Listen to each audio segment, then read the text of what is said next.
Hello YouTube. आज हम homogeneous partial differential equation with constant coefficient में पर्टिकुलर इंटीग्रल का एक क्वेश्चन पढ़ेंगे जो कि एचपी सेट 2020 में पूछा गया था। आपका क्वेश्चन है del q z del x q minus 2 del q z upon del x square del y minus del q z upon del x del y square plus 2 del q y upon del y q और right hand side आपके पास दिया गया है e की power x plus Y. हमें इसका solution बताना है कि इसका सॉल्यूशन क्या होगा। सबसे पहले हम इसकी सिंबॉलिक फॉर्म लिखेंगे। हम क्या लिखेंगे? डेल अपॉन डेल एक्स को हम डी से लिखते हैं और डेल अपॉन डेल वाई को हम डी डैश से रिप्रेजेंट करते हैं। तो इसकी सिंबॉलिक फॉर्म क्या आ जाएंगी? Del q d q minus 2 D square z upon d x square क्या बन जाएगा? D square. और d z upon d y क्या बनेगा? D dash. माइनस यहाँ पर भी ऐसे ही बनेगा, del z upon del x क्या बनेगा? डी। और del z upon del y square क्या बनेगा? D dash square plus 2 del dash q into z, common z लेके बराबर है ई की पावर एक्स प्लस वाई। ये इक्वेशन कैसा आपका? ये है linear homogeneous partial differential equation. तो हमें इस टाइप के सॉल्यूशन हमने पढ़ रखा है पिछले वीडियोस में। हम क्या करेंगे? सबसे पहले इसका कॉम्प्लीमेंट्री फंक्शन लिखेंगे। कॉम्प्लीमेंट्री फंक्शन लिखने के लिए हमें लेफ्ट हैंड साइड को क्या करते हैं? हम जीरो पुट करते हैं।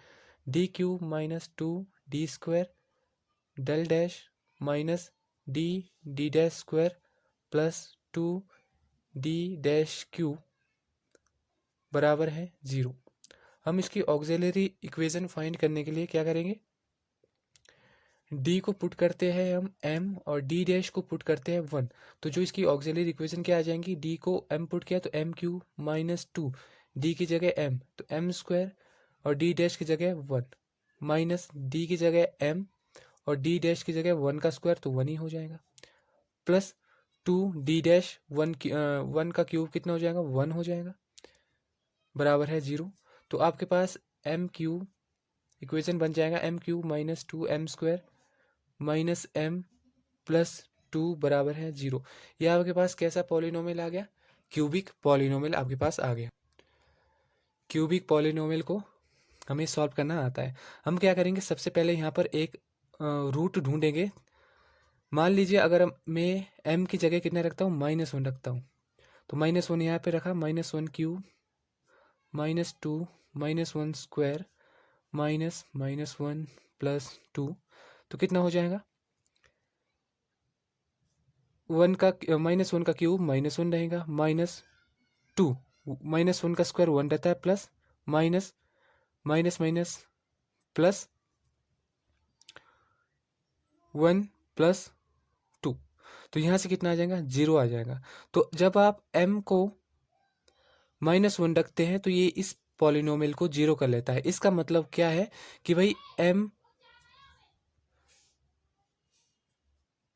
प्लस 1 बराबर 0, m प्लस 1 इस पॉलिनोमियल का एक फैक्टर है। तो हम क्या करेंगे? m Q minus 2 m square minus m plus 2 को डिवाइड करेंगे m प्लस 1 से, डिवीजन मेथड से। ठीक है, तो हम क्या करेंगे? सबसे पहले हमें m क्यूब टर्म बनाना है। m क्यूब कैसे बनेगा? अगर हम m स्क्वायर को इसमें मल्टीप्लाई कर दे, m प्लस 1 में मल्टीप्लाई कर दे तो आपके पास क्या बनेगा? m cube plus m square. आपके पास ये टर्म बन जाएगा। हम क्या करेंगे? m स्क्वायर से इसको मल्टीप्लाई कर दिया तो मल्टीप्लाई करके कितना आ जाएगा? m cube minus plus m square. अब इसके बाद आप साइन चेंज करते हैं। जब आप साइन चेंज करेंगे तो ये तो कैंसिल हो जाएगा। तो ये कितना बचेगा? ये माइनस का 2m स्क्वायर है माइनस का m स्क्वायर है माइनस 3m स्क्वायर। फिर आप नेक्स्ट दो टर्म नीचे उतार लेंगे तो ये आएगा -m प्लस 2। अब हमें यहाँ पर क्या चाहिए? -3m चाहिए। हमें m प्लस 1 से ऐसी संख्या से मल्टीप्लाई करना है जो आपके पास -3m स्क्वायर आएगा। मैं किससे मल्टीप्लाई करूँगा? -3m से। तो कितना आएगा? -3 एम स्क्वायर माइनस 3m। तो जब मैं इसको -3m से मल्टीप्लाई करूँगा तो आपके पास कितना आ जाएगा, -3m² -3m। साइन चेंज करेंगे आप,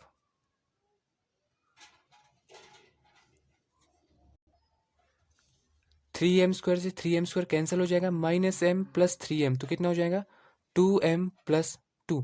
अब हम क्या करेंगे, m+1 को किससे मल्टीप्लाई करेंगे, आपके पास 2m + 2 आ जाए, हम इसको +2 से मल्टीप्लाई करेंगे, कितना आएगा 2m + 2 आ जाएगा। बाद में साइन चेंज कर देंगे तो कितना आ जाएगा 0 आ जाएगा। तो कहने का मतलब क्या है कि भाई ये जो आपके टर्म है हम इसको इसके और इसके प्रोडक्ट में लिख सकते हैं। तो नेक्स्ट पेज में आप देखेंगे आपके पास क्या हो जाएगा, m³ - 2m² - m + 2 का प्रोडक्ट क्या हो जाएगा, m+1 इंटू m² - 3m + 2, ये इसका प्रोडक्ट हो जाएगा। अब ये आपके पास किसके बराबर था, 0 के बराबर था, तो यहाँ से क्या हो जाएगा m+1 बराबर 0 हो जाएगा। दूसरे केस में क्या हो जाएगा, m² - 3m + 2 बराबर 0 हो जाएगा। तो यहाँ से एक आपके पास रूट कितना आएगा, -1, जो हमें चाहिए m का वैल्यू। दूसरा रूट कैसे आएगा, इसको सॉल्व करेंगे तो 3m को हम प्रोडक्ट करें, मतलब इसको हम मतलब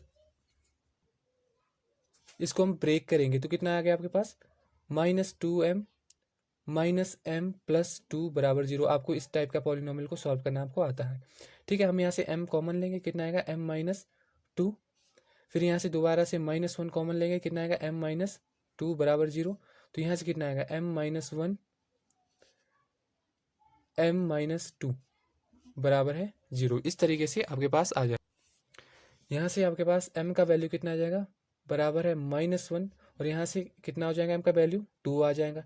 एक m का वैल्यू कितना आपके पास -1, तो m के कितने वैल्यूज आपके पास आ गए, यहाँ से आपके पास -1 आ गया, सॉरी यहाँ से +1 आ जाएगा। यहाँ से -1 आ गया, दूसरा आ गया 1 और तीसरा आ गया 2 आ गया।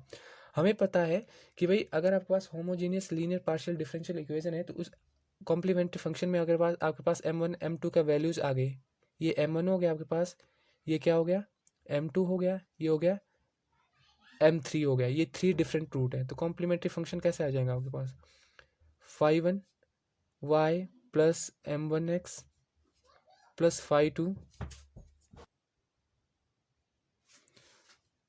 y + m2x + phi3 y + m3x। ठीक है, अब आप m1 m2 की वैल्यू पुट कर देंगे यहाँ पर। y m1 कितना आपके पास -x + phi2 y + m1 कितना है 1, तो x आ जाएगा, + phi3 y + m3 का वैल्यू कितना है 2 है, x। ये आपके पास कॉम्प्लीमेंट्री फंक्शन आ जाएगा। अब यहाँ पर क्या करेंगे आप, पर्टिकुलर इंटीग्रल निकालेंगे। पर्टिकुलर इंटीग्रल कैसे निकलता है, 1/f d डैश, और यहाँ पर आप राइट हैंड साइड लिखते हैं, राइट हैंड साइड में क्या आपके पास e⁻x + y। आपके पास f d और d डैश क्या है, इसका वैल्यू कितना दे रखा है आपके पास, ये है आपके पास dq - 2d² d dash -d dash square + 2d dash q। अब हम देखते हैं, अब इस सिचुएशन में हम पर्टिकुलर इंटीग्रल कैसे निकालते हैं। हम क्या करते हैं, यहाँ पर x का कोएफिशिएंट कितना है 1, उसको क्या करते हैं d का a से लिखते हैं और d डैश को b से लिखते हैं। x का कोएफिशिएंट कितना होता है 1, जो कि वैल्यू कितनी है यहाँ पर 1 दी गई है, और d डैश का कोएफिशिएंट कितना है, सॉरी y का कोएफिशिएंट कितना है b, जो b का वैल्यू भी कितना दे रखा है 1 है। तो हम क्या करेंगे, d और d डैश को 1 1 पुट करेंगे, तो कितना आएगा 1³ - 2 1² 1 -1 1 का स्क्वायर -2 1 का क्यूब, तो कितना आ गया 1 - 2 -1 -2। यहाँ से ये क्या होगा, ये सॉरी यहाँ पर आपके पास प्लस है, कैंसिल होगा, जो कि 0 आ रहा है। एफ डी और डी डैश का वैल्यू कितना आ रहा है 0 आ रहा है। अगर एफ डी और डी डैश का वैल्यू कितना आता है 0 आता है, तो आपका इंटीग्रल पर्टिकुलर सॉल्यूशन आपका कैसे निकलता है, आप क्या करते हैं, v multiply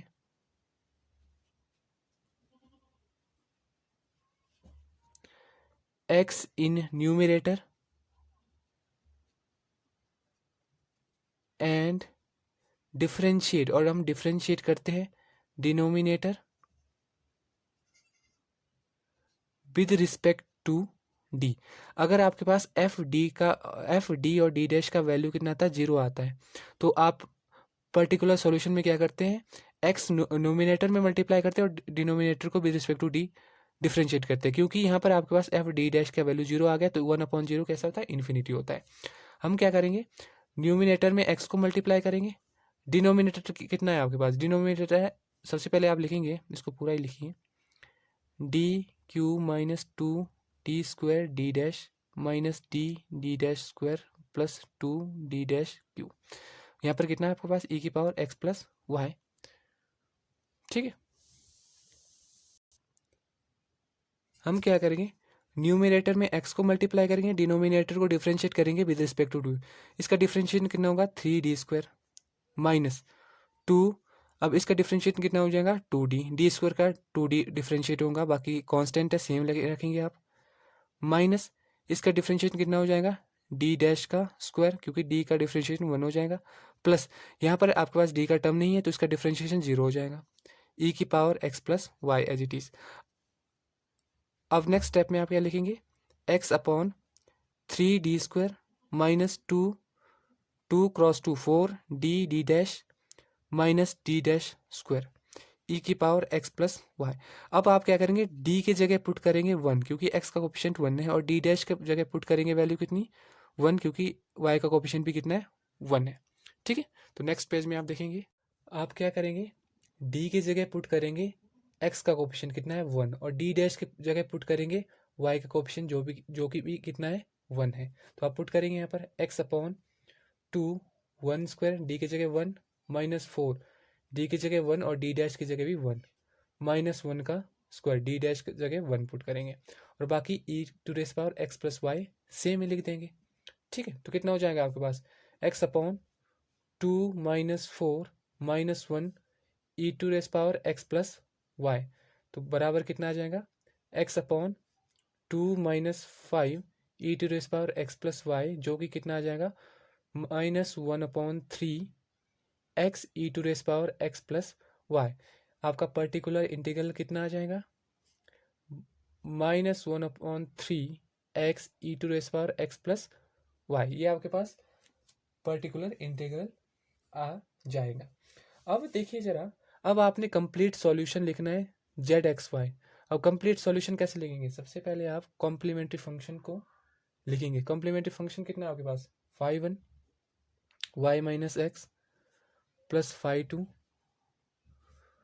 y plus x plus 5(3) y plus 2x plus, अब पर्टिकुलर इंटीग्रल आपके पास ये है, तो इसका वैल्यू भी यहाँ पे पुट कर देंगे, प्लस की जगह माइनस आ जाएगा, -1/3 x e⁻x प्लस वाई।